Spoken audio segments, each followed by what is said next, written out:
কি বলে আপনার শোনো 6:30টার পরে কে যাবে আপনি আমি বরিন্দ আসেই মুদি ছেলেটা ওর চারজন ও তো আসে ওই শিয়ার বাড়ি থেকে ও আমরা বিজয় ঘুরে চলে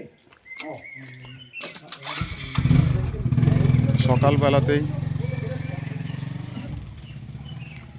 ধর্মঘটের পিকেটিং শুরু হয়েছে কংসাবতী শিশু বিদ্যালয়ে।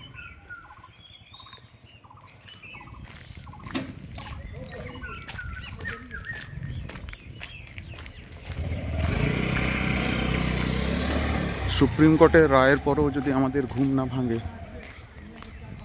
তাহলে সরকার যে অন্যায় করছে সেই অন্যায়কে আমাদের অন্যায়ে আমাদেরও সহযোগিতা রয়েছে।